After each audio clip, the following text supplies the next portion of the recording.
Welcome to Sacred Justice. Sacred Justice is a podcast that features discourse rooted in the pursuit of justice as sacred practice. Our monthly discussions reflect on current events, art, media, theology, and how these things intersect with movements for freedom and liberation. We hope that through these conversations, we can foster inclusivity by expanding our learning opportunities, cultivating digital community from Charlotte, North Carolina, all the way to Washington, D.C., and everywhere in between and beyond. We hope to connect the church's call for social justice and spiritual development as we aim to do the work of liberation and love.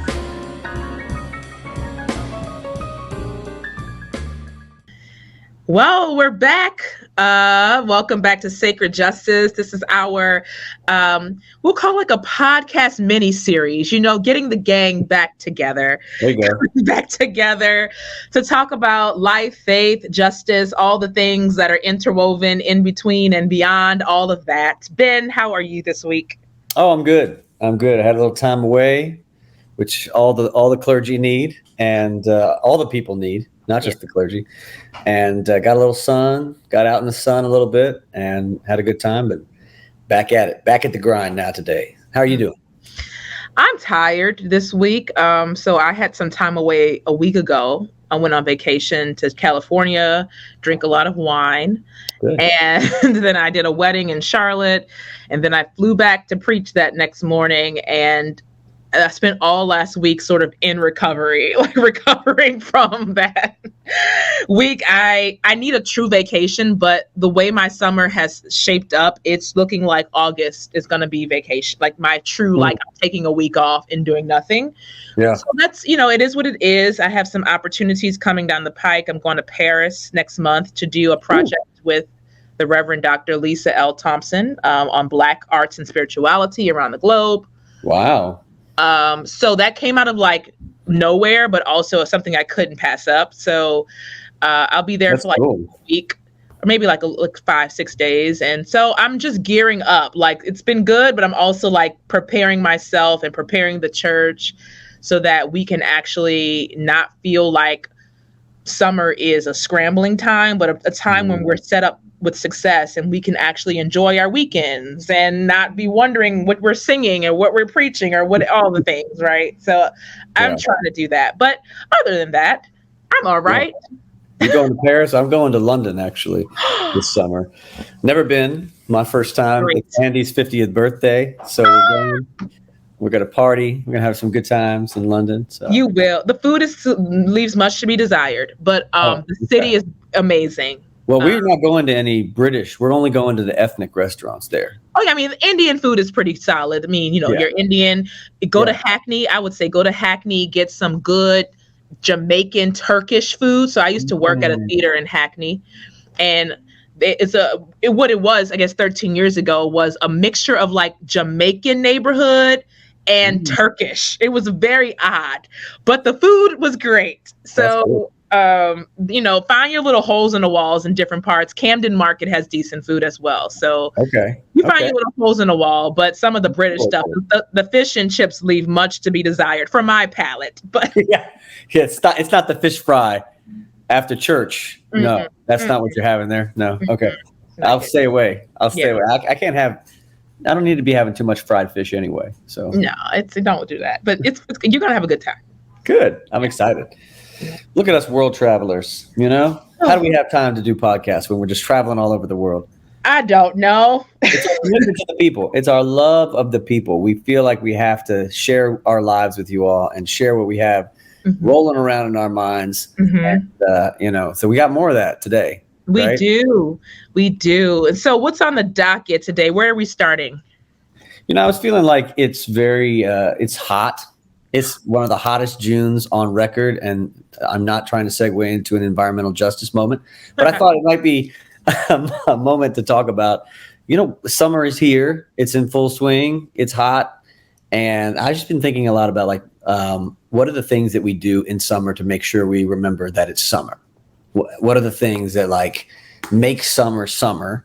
And one of the things that came across my mind was there's always like a jam, a song for the summer that becomes like these. I'll never forget when Crazy by Gnarls Barkley was the summer song, right? That was like, you could not turn on the radio and not hear that song for like, that was probably like 2 summers because it was forever. All right. So I think I have a game we're going to play. Okay. What's the best ever summer song? Oh, the best ever. Oh, it just maybe your favorite. Maybe your favorite. It don't have to be the best. It depends on the season of life, but I know that there were some summers in my high school career that I really remember. Like the music. I mean, nostalgia is funny because we look back and we're like, oh, the music today is just trash. I don't think it's trash. I mean, I think some of it is, but I think also in our different seasons of our lives, we remember those songs. And so I think it was high school when Rihanna was hot. I mean, she just landed on the scene, and one of her first singles was Song Ponde Replay. It's like DJ Song Ponde Replay. It was just a great Barbados rhythm. Yes. And like everywhere we went that summer, because I was doing summer college at Syracuse University, every party, I mean, it's Rihanna. It was Rihanna, SOS me. Her whole album was a summer album, but that particular one, Song Ponde Replay, was memorable. That was a memorable time. Something about a song like that brings you back. It's almost like the sense of smell that has like a historical power to it. And like when you hear a song, it takes you back to when you were the age when that song like really was big. Mm-hmm. I've been having that happen to me since all of De La Soul's catalog has now been released on Spotify, and you can go back and I'm going back and like listening to De La Soul and I was remembering the car I was driving when I first put in the cassette tape of their song "It's So Easy." I just was like, oh man, back in that 16-year-old body, all the 16-year-old feelings and emotions and stuff I was dealing with all came back to me. That's not a very summery song, but it was something that I remember recently as their catalog's been coming out. I've been thinking about, Fresh Prince, Summertime, that song. Man. Yes, that's a good one. Yeah. There's a new one, though. It's a new one that is my hit. I'm going to play it briefly. Uh-oh. Hold on. Let me go. Okay. Van, you ready to take over the summer? Let's go. My name is Van. I come play. Playing outside every day. So I don't know if you've heard of Van. Have you heard of Van? I've heard of Van. She's like 5 years old, and she has this song that it was a joke. It started off as a joke, like her dad was recording her like rapping, and now she's been on all the TV shows. She's like 5. She goes, "My name is Van. I ain't come to play, playing outside every day, playing outside." I love it. It's like the Hot Cheetos and Takis song that was so popular a while back, right? Like it just like kids can rap. Kids can sing. They can. I mean, their imaginations are great. And also, it's just a fun song. And she's so cute. And she has a little dance she does with it. So I tell people that's my summer jam for the rest of the summer. Like, my name is Van. Yes. At first, I was really worried because I thought you were getting ready to play a Killer Mike song that sounds similar. That's kind of like a similar intro. Yeah, and it's a summer song. It's a summer song. I just thought that might not be appropriate for our audience to hear that. The Sacred Justice audience has they can handle it. Things. Yes. Speaking of great albums that have come out, and it's a true summer album. The whole thing is a summer album. To me, in my opinion, is Janelle Monae's new album. The Age of Pleasure. Have you gotten a chance to enjoy any of that? I didn't listen to the whole thing yet, but I have seen pieces of the videos that have come out, and the visuals are very, what they are. She's Janelle Monae, or I think they are Janelle Monae, and I didn't expect anything less from Janelle Monae. Exactly. So, but Janelle has always had great hits. I mean, when I'm thinking about Yoga, that song she did, Yoga. Janelle has always had a great. Hell, are you talking about? Didn't she write that? That one that's like, hell, you talking about? Is that how you say it? I think so. Yeah, where it's like a protest song. Yeah, I'm sure. Yeah, she's also very active in that scene. Yeah. I didn't expect anything less, but what are your thoughts on it? I didn't listen to the whole thing. I've been thinking about it a lot. In fact, I even mentioned it in a talk back at Myers Park. Of course, like half people don't even know who she is. And but one of the interns was really impressed that I have been listening to Janelle Monae. That's all I live to impress interns. That's all. You know? But anyway, so I've been thinking about how liberated the album is, and I've been thinking about what if everybody felt the freedom and had the gift to live as liberated as Janelle Monae lives. And because the album is just, it's constant liberation all the way through. And I think that there are a lot of folks in church life who don't see it as liberation. They don't see it. They see her life as sin. They see her life as evil, indulgent. They don't understand the activism that is pleasure, right? Or that there's a place for pleasure and liberation and sexuality and expression in Christianity, right? And so they want to tamp down on it. And that's why you got a whole bunch of reactions to Janelle Monae. But this is nothing new. It's the same thing that's been going on for a long time. And there's this, it seems like a hyper focus to me on a hyper focus on sexuality within Christianity, within churches, amongst pastors, amongst leaders that are trying to control. And it seems like the control instead of liberation. Like there's these polar opposites, right? Sure. There's a religion that is designed to control people's bodies and their behavior and conform them to a particular way of being. And then there's a form of religion, form of Christianity even, that is intended to liberate people. It's so exhausting. And I'm not just saying that because I'm personally tired today. Like, it's exhausting. It's like, I'd be like, aren't y'all tired?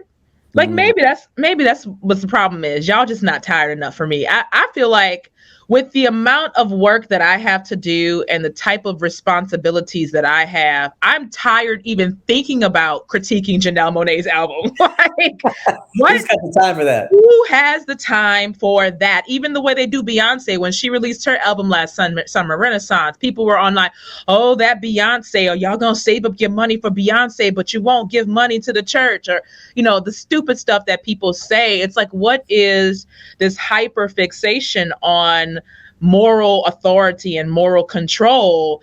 I don't know. I happen to be around a lot of tired people who just don't have the capacity to care about anything Beyonce or Janelle Monae or any artist that you were kind of like, I don't really like what they're doing, or that's too sexual, or that's too political, or that's too whatever. Just don't listen to it. I don't understand. I don't like Taylor Swift. I've never been a fan.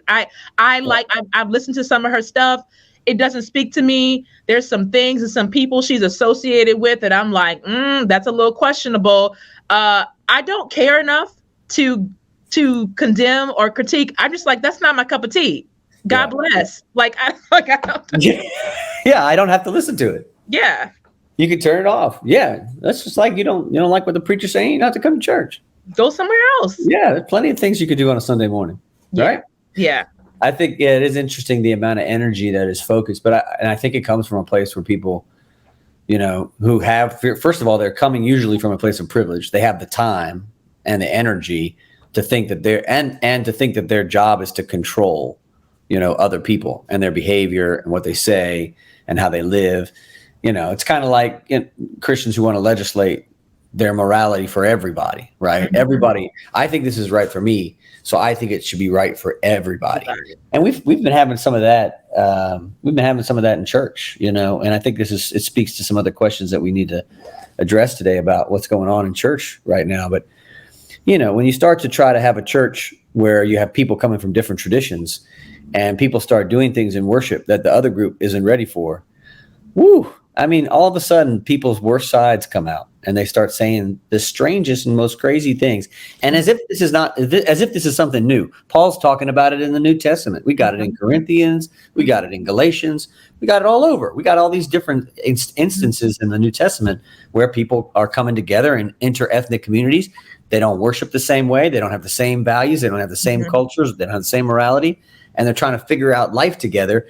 And it's not easy, but it is something that has to be, I think it has to be addressed carefully, because a lot of folks will just fly off the handle. I just don't like this. Well, that's your preference. Yeah. And that doesn't mean everybody's just going to do what you want because it's your preference. That's not how the world works. Right. And, I get a lot of clarity from reading Claudio, which sits on my desk all the time, but not this particular book. The other book that he has, I forgot which one, but he talks about the development of the worship space and how when he was pastoring, I guess in Brazil, some other country, not America, but I believe it was Central or South America. And he said every week worship was different because worship had to meet the immediate needs of that week. And so you could come and have a whole liturgy planned and then have to change it because somebody mama died last night or like somebody was going to the hospital. And so this idea that every week I get to have my thing is just preposterous, because that is such a place of privilege to be like, every week I get to have my particular favorite song, my particular style of liturgy. When you're really in community with people coming from various situations, every week is going to be different. And so you might not love, we've been doing a lot of creativity in our worship here. So we had African dancing for Juneteenth, and the week before we had musical theater. And there are some people that I don't like dancing. Okay, well, don't come, or come and appreciate the gift that is being offered or not. But we're not going to not do it because you personally have a problem with dancing in the sanctuary, right? So, and there's no theological justification because in the Bible, there's plenty of dancing. Yes. Yeah. Every week's not going to be your thing. Every artist is not your thing. This idea with the Christian nationalists in particular, who think they could just get up and make rules and laws for everybody because it's not their thing. Right. That's right. Yeah, it's so the church is where we see like the micro version of the macro Christian nationalism, right? It's like, it's not just a nationalistic attitude, it's just kind of like a privileged sort of attitude, like, and it's consumer driven. Like, church is supposed to be about me and what I need and what I want, and it's not a collective act that we do together each time, that we curate together and that we live together, or even that follows some sort of pattern. It's just like, I need to get my thing, so I'm going to consume it, and if I don't like it, I'm going to tell you very quickly, just like I'm giving a restaurant review on Yelp, and I don't really care what the consequences of the review are. I'm just going to give you the review because you weren't up to my standards, your sermon or your music this week, or how other people behaved in the space that I was in. It really does kind of feel like a restaurant sometimes, it's like, we provided a meal, and afterwards you're going to give immediate feedback to the chef and the server and the wait staff, and it's like, wow. The interesting thing too is like when I used to work in a restaurant. I'm sure you did too at some point. Did you work in a restaurant? No. You never did it? Okay, you never did food service. Okay, I used to work at a restaurant, bartending and all kind of stuff. And our regulars, would come in sometimes multiple times a week. And this was a steakhouse. So like these people had enough money to come and spend minimum $50 a person multiple times a week. And because they weren't always ordering steak, but they would come and order different things. And so there were a few occasions where like a regular would be like, you know what, there's something off in the chili today, or there's something off in the spinach dip or whatever, right? Yeah. But because they were regulars, they would make their comment almost as if I trust that you all are doing what you're supposed to do. I just wanted to mention it so that you all keep keep the standards high. It was a different feeling from the like one-offs or the people who like, I hate that. What is that? You know, the regulars knew that we might have had like a little lapse that day. Somebody in the kitchen might have put too much onion powder in the blah, blah, blah. Right. But it was with the understanding that I just want to let you know from somebody who eats here often that this tastes slightly different. Have you changed the recipe? But the way that people in church sometimes do it is like it's almost with like I don't know, it's like with an edge of contempt. And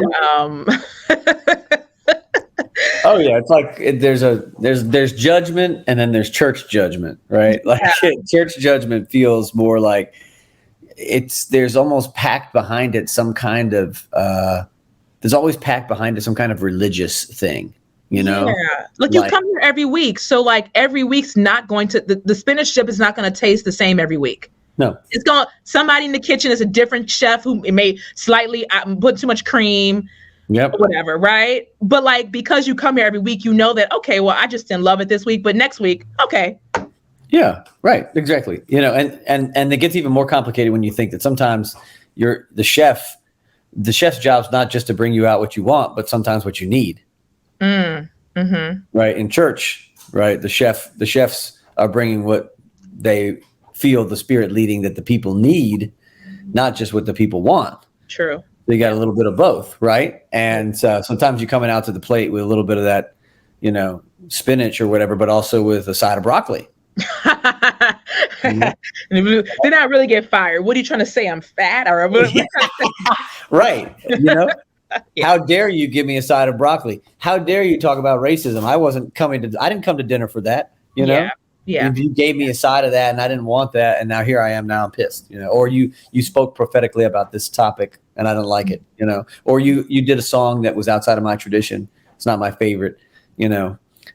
It's really interesting. I think that kind of consumer driven model of church has really infected everybody. And I think it's part of why so many pastors and part of why so many pastors are struggling.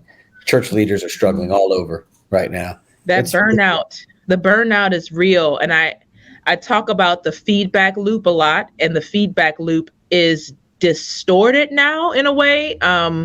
You're not getting as much of it, right? There used to be a time when the sanctuary was full, and that's a feedback loop. Even if nobody's saying a thing, there's energy there. Right. And so you went from having like 500 people to having like 100. And so the feedback loop is different. And then you add on the consumerism piece and the feeling like you can't, you know, please the few people you do have. That adds to am I even doing a good job? What am I even doing? Right. Yeah. That's right. Yeah. It's hard to know, especially, and when you have such a large online audience, like we still are going, we've only had one service where in person was larger than online since we came back. Right. Wow. So what do you do with that?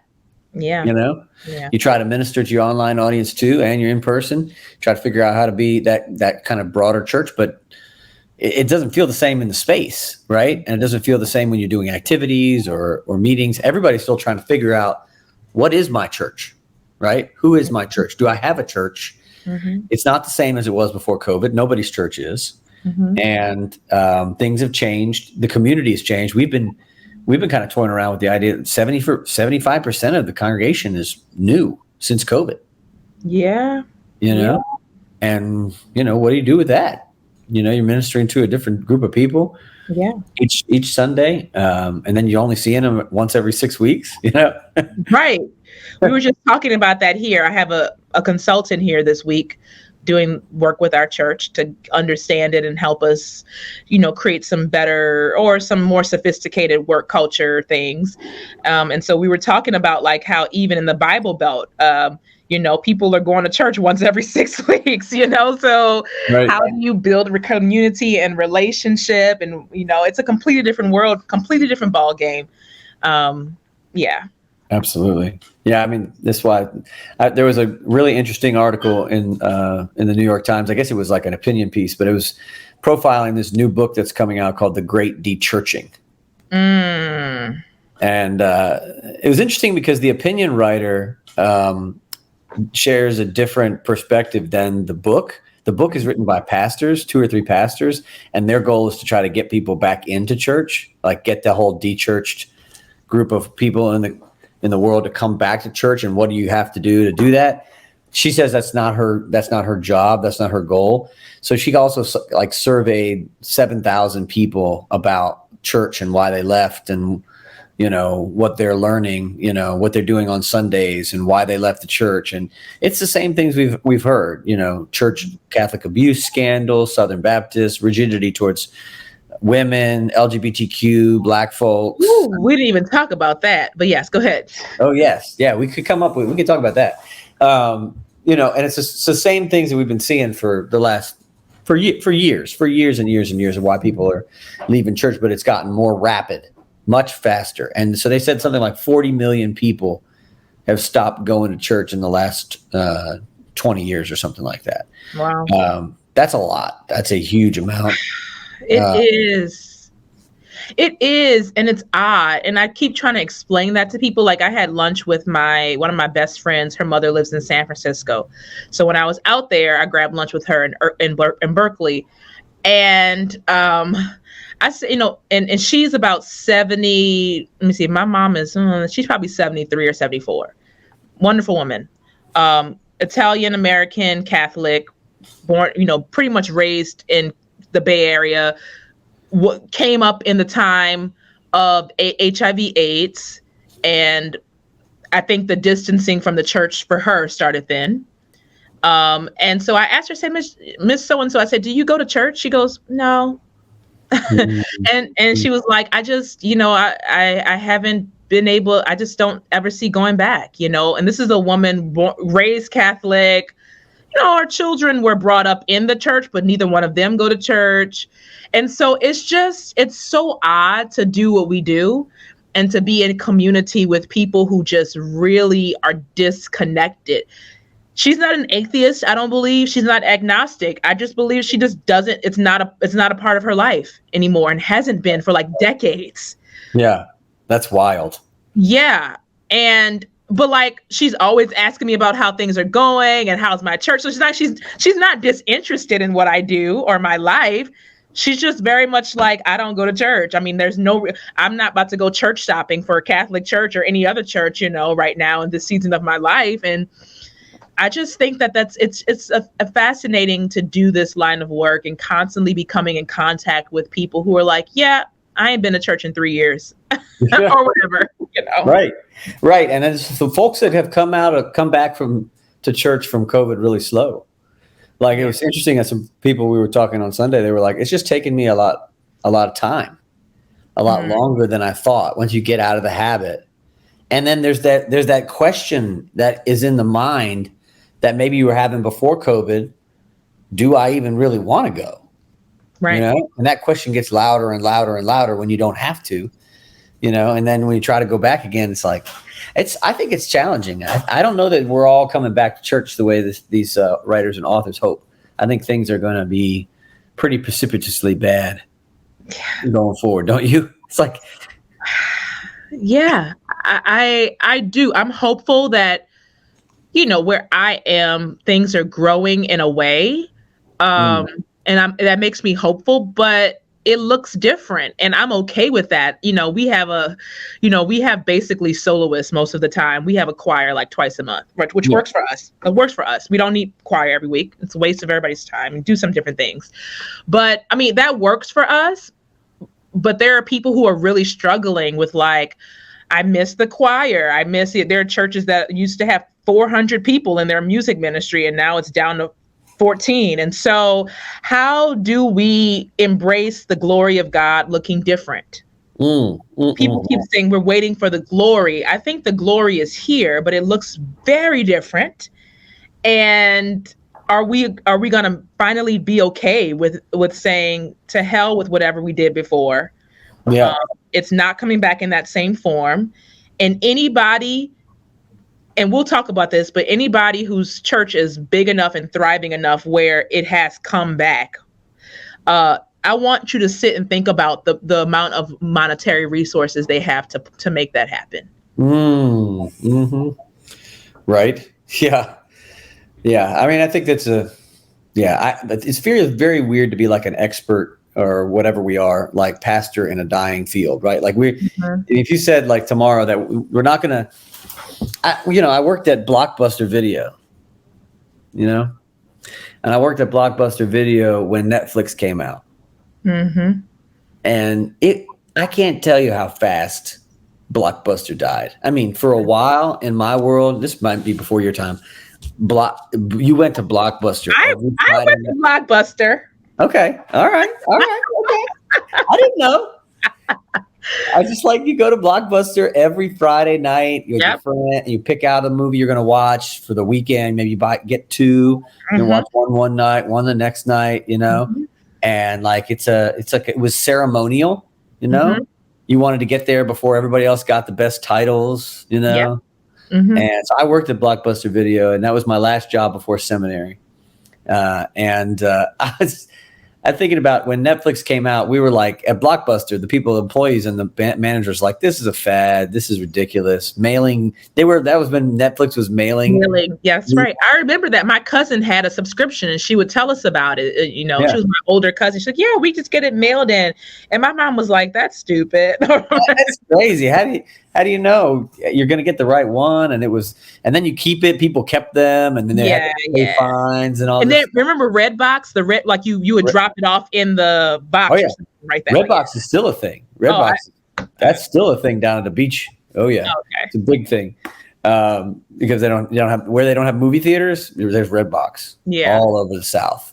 But yeah, so like Netflix, and I was thinking, I wonder if the church is in like a Blockbuster moment, like, and I'm not sure it has to be the thing where we have to like adapt like Netflix did to the next greatest thing, and it's all on all TV, all online, all on your computer. But like, I feel like we're in like a Netflix moment. There are a lot of Blockbuster people being like, man, these Netflix people, they're crazy. It's not going to work. And like, we're just still sitting in Blockbuster thinking people are going to come video shopping. That's right. And they're not coming. It's like when the department stores, I don't know how the department store survived, except that people have to try stuff on, You can't get everything in the mail from Amazon, or you're going to always be wearing baggy clothes. Yeah. People, that's right. Right. But they also have taken nosedives, right? Like they don't have as many locations, and Belk's closing down. Yeah. Belk's is closing down? No, it's not closing. It's not like shutting down entirely. I was like, wait a minute. They're like closing certain Belk's locations. Oh, sure. Yeah, sure. Yeah, I was very excited about that. Well, no, I mean, Belk's is solid. I was like, Belk's is closing. That's a news break. That's it was like when Sears went down. Oh, and we used to be in Sears all the time. Sears took a nosedive. Dillard's took a nosedive. Yeah.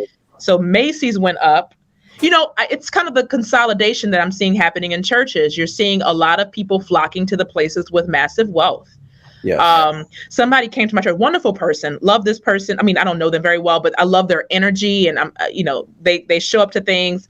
But this person was like, do you have any small groups? And I said, we haven't really developed that yet. I'm interested in doing some stuff with young adults starting in the fall, but I say, our church is kind of a small group, like I was kind of joking, but I was joking because my friend who is actually a church planter in Brooklyn, she says people come to her church asking her the same thing. And she has 30 members, and they've been open for about 4 years now, but they have like 30 consistent members. And she's like, what are you looking for? She goes, we are the small group, so the people are still wanting the mega church experience, even though they're coming to these other places for whatever reason. They're coming to Riverside, DC, or they're coming to my friend's church in Brooklyn, but they're still wanting the like accoutrement, like the fixings of, National Cathedral. Mm-hmm. And the reason why National Cathedral has like 100 people singing is because those people are getting paid. Yeah. And paid well. Right? So and I tell people this all the time, we might be shifting back to a model of the Jesus movement. Yeah. Where people had their small synagogues and they traveled to the big place, Jerusalem, for the big days. There you go. I'm not having a Christmas Eve candlelight service here, most likely. If you want that stuff, go on over to National blah, blah, blah church. There's a couple of national churches you can go to. Okay? There's a few. And some of them have decent theology. Go and get your candlelight service where it makes sense, right? Because we're not fitting to do this for 15 people. Right. And that's also, that feels very consumer driven. Like, it's not about the community. It's about you getting your candlelight thing. Now, you might wish your community did that, but you're like, I'm so into the candlelight thing. I don't even care what's going on in my home synagogue or whatever. That's interesting you said that, because like Mahan Seiler, one of my mentors, was saying that he thinks that's where the church is headed. My worry about that, though, is that the cathedrals will all be evangelical mega churches filled with white Christian nationalism. And so the Mecca, the travel to these will always be for like July 4th and Christmas and Easter, and you'll be getting filled with horrific theology, and then they'll be coming back down into their local communities and expecting that same kind of stuff from their local pastor, right, in their neighborhood church. And that just means that I think those churches will die then too, or they won't even exist. All there will be is a migration toward those large spaces until people realize that the pastor doesn't know them, and they getting ready to die. Yeah, they can't even get the pastor to come see them in the hospital, or they want to get married and the pastor won't marry them. Some third or fourth chair down will marry them, maybe, right? Yeah. Like there's things to consider here that I think when it's a crisis, people think about, but when it's like, oh, let's go to church and then have brunch after, they're not thinking about that. I know, right? Yeah, I mean, who's going to bury your family? Who's going to marry? Who's going to? We're doing the work. We're doing that work for the entire community. I have only done funerals here of people I don't know. Wow. Yeah. We were talking about that here. We almost all of our funerals are for people that have not come to church in 10, 15 years. These people the people that I funeralized were never members of this church. They were like somebody's aunt, father that never came. Right. So we're like the small pastors. And I was telling the consultant this today, we are like community chaplains right now, because when the stuff hits the fan, they're not calling insert mega church here in the DMV area. They're calling me, or they're calling some other small church pastor up the street, to come help, bail them out of, debt at Howard University, or to come, do whatever. They're not going to get into, the mega church pastor who has the large following and the large platform. That's not that pastor's fault. It is what it is, but we are kind of doing the work of community. I hadn't even thought about it that way, but yeah, like that's a really good way to put it. Community chaplain. Right. Like when something went down in Charlotte a couple of months ago with the trans person, Bethany Corrigan called me. And Bethany did not know that I had transitioned. So I talked to Bethany from Transcend. Bethany, they used to work, I think, Transcend. Yeah. And then I listened, and then I connected Bethany with Tara and some other things, right? But they called me, right? They didn't call wealthy, big 10,000 member. I mean, they probably couldn't in Charlotte because they're all evangelical, but you know what I'm saying? We're doing that work of community and keeping people safe and keeping people alive. And I don't think people realize that. Yeah. I don't think people have a clue that that's going on, that local pastors are doing that kind of work. Yeah. I think they just imagine the same old thing that's always thought is you work one day a week, you preach, you preach, you teach. Yeah. Yeah, preach, you teach. It really is so much more complex than that, and that's why it's getting harder and harder with less and less people and less resources. Because the things that seem to be like the most important pieces of ministry are getting deprioritized in order for us to have to run the organization that is stumbling along with less resources than it's ever had before. And that creates more work and less time for us to be out in the community or doing true ministry with people who are hurting and suffering. It's a catch-22 for clergy all over the place right now. Yeah. I don't know, but there is hope. Is there hope? There's hope for you because you have another occupation and you have other skills. I don't have any other skills. That's the only thing I know how to do. You could like sing, you can go back on Broadway. I'm stuck. I don't know. Good luck with that. Stuff is closing down on Broadway right and left. Nothing is lasting on Broadway right now. So good luck. That's true. The economy is tanking all of us. So yeah, that's one of the things that we don't talk. You and I've talked about this before, but in all these things about church decline, nobody ever talks about the way in which capitalism has hurt the church. And not just from the consumer-driven way of capitalism making everything commodified and commodifying church, that's been a problem for a long time, but actually making life so precarious for so many that they don't have space for church. Right, and which the church should have figured out. We're being made irrelevant by the greatest power. Yeah. Right, that exists in the world, the largest oppressive force, and our job is to be there for people. So we got to figure out how to resist this so that we can be there for people who are being impacted by this, just like we are. Instead, the church was like, no, our survival depends on us, becoming capitalists, right?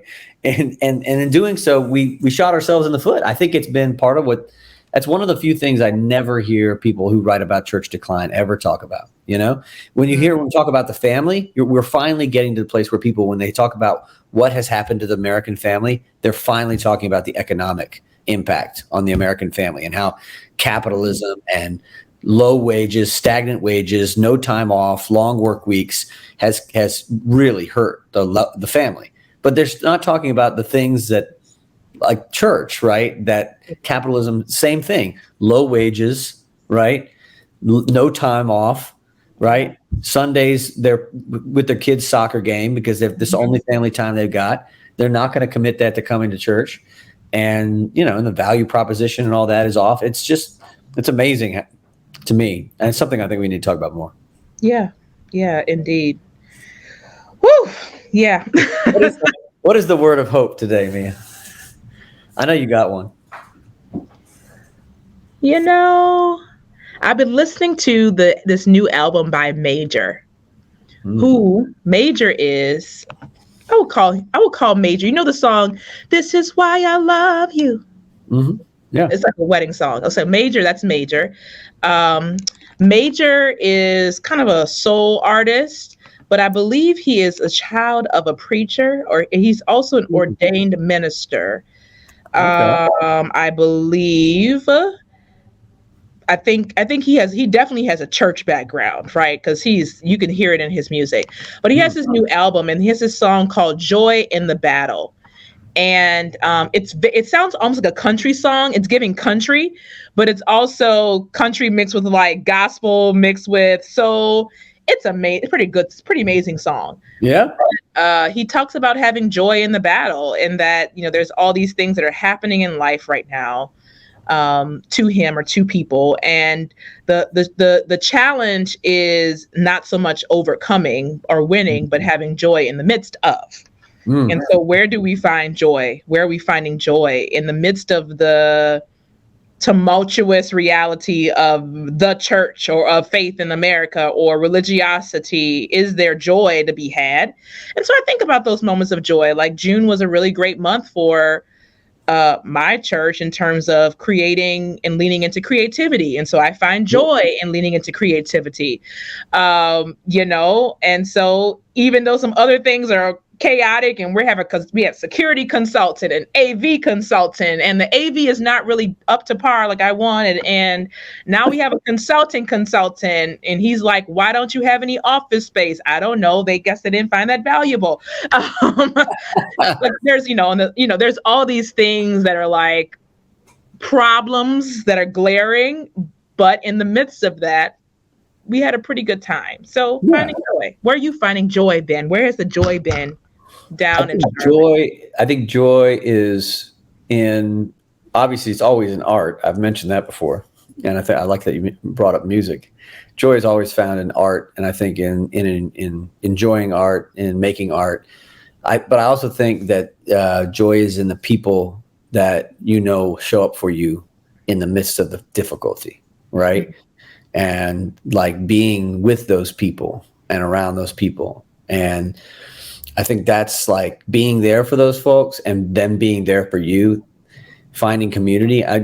John, who was on our last episode, keeps saying that it's community or death now.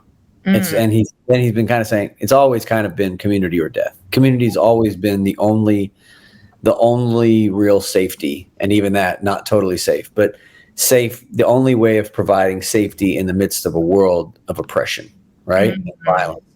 And so I feel like finding those people that you And summer's a good time to do some of this stuff, like finding those people that are your people, and that'll be there for you, that will love you, that will walk with you through that, and really just enjoying being with them, you know, and being there for them. I think that really for me, that's everything, you know. And sometimes you can find that community in church, and that's one of the gifts that church has always had to give. If we can figure out how to do that again, then church could survive.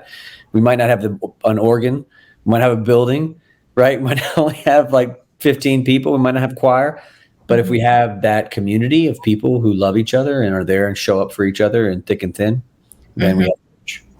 Yeah, that's good. Yes, we have church. Is there anything else on the docket? I mean, I don't want to take it back to the somber, but I will say rest in peace to the people who perished on the boat that capsized near Greece or in Greece. I think the boat was coming from Egypt and had picked up people in East Libya, I believe. Yes. Migrants on a crowded boat trying to get somewhere to take care of what they need to take care of, whether themselves or their families, their communities. They're running from something, they're escaping something, refugees. And this happens so frequently. And yet the news cycle spent 4 days giving us the same footage over and over again of the ocean for, you know, the submersible that presumably imploded. And rest in peace to those people as well. I mean, I'm not like insensitive, you know, but, you know, that's what we saw on TV for 4 days. Yeah. And, you know, this other thing was happening that was crucial and did not get nearly as much airtime. So that just shows you, you know, there's work to do. Honestly, there was not a tragedy on the SpaceX thing, but it's very similar to me. It's very, very hard to reconcile, you know, the amount of money and energy and time that was spent on that versus people who are, which was for a recreational activity, versus people who are drowning for their lives, you know, swimming for their lives. And I really think our priorities are off. I gotta say, that's you know, like you said, rest in peace to everybody who passed. It's horrible. Anything like that happens. And I think, you know, let's learn a lesson of arrogance from the people who did not prepare that, who did not listen, right? And who built something in their hubris that they thought could withstand the depths of the ocean, which we do not fully understand, and took people down there. That's just completely irresponsible and ridiculous. And let's learn a lesson about that. And what is the American news cycle? I honestly, I only listen right now to Democracy Now! It's the only thing I can listen to as far as news. And even that I can only listen to once a week. And I have to pick one day a week because it's just too much. Yeah. Right. And I can't turn on anything. I will barely even open the New York Times. That's about the best I'll do if I feel like I need to read up on something, because like the fact that there's like only hyper focus on billionaires going down to see the Titanic, it really helps us see why our morality is, we have such a warped sense of morality as a country. Yeah, we do as a world, really. I mean, as a world, it's warped. The thing is, they had spotted the ship before it capsized. I think they had airspace. They could have sent reinforcement. They said, look, that ship has 2 people on. Let's go ahead and send another ship and get some of those people off before it capsizes. Right. Nope. But all those different countries sent somebody out to the middle of the ocean to look for that submersible, which had imploded so long before. Right. It was such a waste of money and time, right? I mean, that's the thing that's so hard to watch. And it's just a reminder of the continued disparity of the world, right? The poor are, you know, drowning while we're sending millions and millions of dollars to help people who are on a recreational trip, right? Yeah. Okay, wow. Yeah. Man. Woo. That's why we do church. That's why. Have a better sense of their morality, right? a better sense, but also I think, and we're wrapping up, but I think, and I was having a conversation last night with somebody who hasn't been to church in like probably 4 years, like on a consistent basis, but who used to be very involved at their mega-ish church, but left for various reasons, like the pastor having an affair or whatever, like some like scandal, right? But they were wrestling with some topics around, transgender identity, and like, they are a very accepting person, but they had some wrestlings around like, well, what does this mean for sports, and where is the room for intersex people in sports? And then we started talking about other political things, and I said, really and truly, faith community should be a place where you can have these nuanced conversations about, the submersible and the human hubris and wealth and whiteness and the intersection of all of that. And you should be able to have these conversations in a small group or a safe enough space that you can wrestle and not feel like you're going to get your head bitten off or, whatever happens, get canceled on Twitter, because that's not the forum for that, right, in general.